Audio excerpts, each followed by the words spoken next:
Dalam IDX Session Closing pemirsa, seperti kita ketahui bahwa pemerintah membentuk Komite Nasional Ekonomi dan Keuangan Syariah atau KNEKS yang merupakan bagian dari upaya mempercepat atau memperluas dan memajukan pengembangan ekonomi dan keuangan syariah dalam rangka tentunya memperkuat ketahanan ekonomi nasional. Lantas apa saja sih sebenarnya target-target yang akan dicapai dalam pengembangan ekonomi syariah Indonesia ini? Kita akan simak dalam infografis berikut.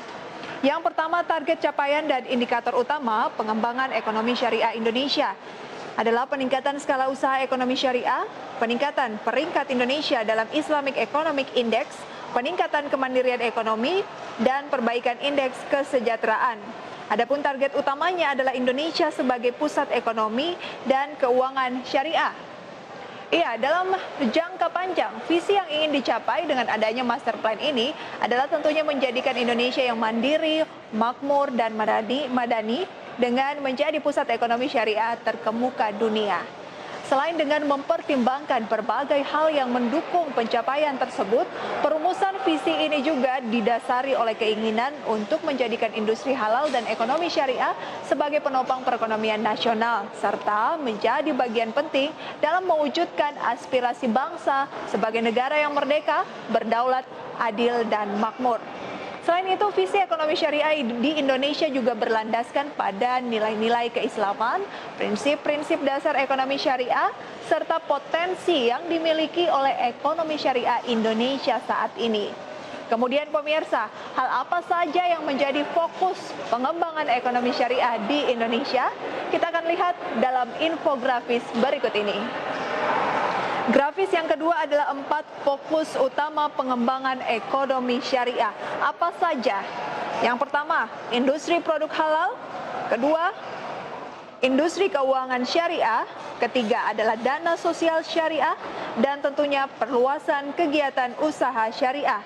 Dan disampaikan oleh Wakil Presiden Republik Indonesia, Kiai Haji Ma'ruf Amin, bahwa dunia internasional telah mengakui pencapaian perkembangan ekonomi dan keuangan syariah di Indonesia. Ya, Wakil Presiden Ma'ruf Amin mengatakan bahwa berbagai langkah dilakukan untuk mendukung upaya pengembangan ekonomi syariah di Indonesia, seperti pengembangan industri produk halal yang dilakukan melalui pembangunan kawasan maupun zona halal di dalam kawasan industri.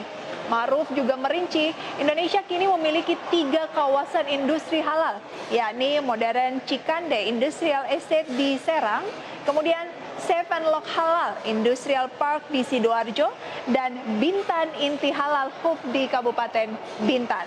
Nah, pemirsa, untuk mendukung industri halal tersebut, pemerintah pun telah melakukan pembenahan untuk pencatatan perdagangan produk-produk halal. Pemerintah juga menyederhanakan sistem dan proses sertifikasi produk halal serta produk halal ekspor. Upaya lainnya adalah dengan pengembangan substitusi produk impor dan material non-halal, termasuk untuk mendorong keterlibatan lembaga-lembaga riset untuk melakukan penelitian dan pengembangan yang mendukung pengembangan industri produk halal. Nah, lantas, upaya pengembangan sektor ekonomi syariah di Indonesia juga sejalan dengan pencapaian ekonomi syariah Indonesia yang sudah dicapai selama ini, di mana peringkat Indonesia terus naik dalam 2 tahun terakhir. Kita simak dalam grafis yang ketiga. Ini adalah posisi ekonomi syariah Indonesia di tingkat dunia, di mana di 2018 di posisi ke-10, 2019 di posisi ke-5, dan 2020 di posisi ke-4. Tentunya kita harus bangga dan patut kita apresiasi ya. Adapun Joanna Ghani, CEO atau Managing Partner Grant Thornton Indonesia mengatakan, dengan penduduk muslim terbesar di dunia, Indonesia selanjutnya bisa menjadi pelopor ekonomi syariah dunia. Tentu itu yang kita harapkan.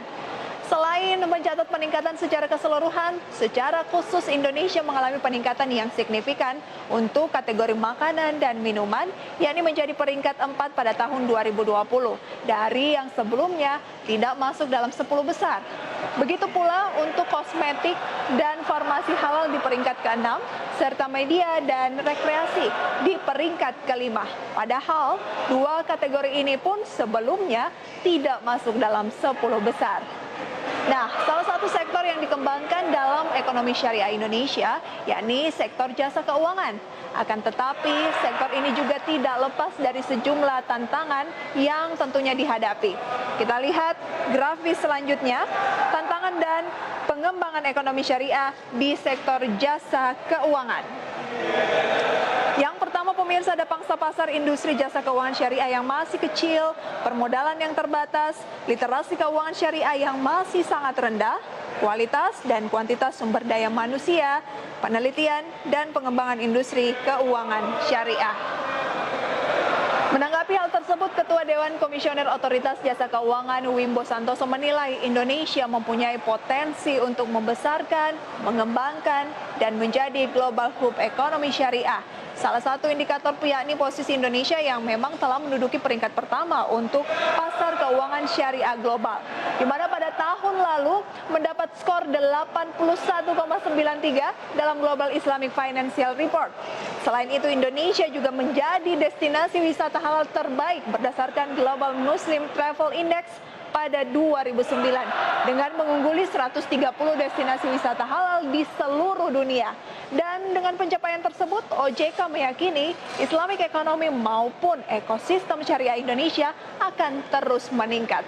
Dan tentunya pemirsa, kita berharap seluruh stakeholder yang terkait dengan pengembangan ekosistem ekonomi syariah ini mampu menghadapi dan mengatasi tantangan agar target menjadi pusat ekonomi syariah dunia bisa terwujud dengan pencapaian yang baik.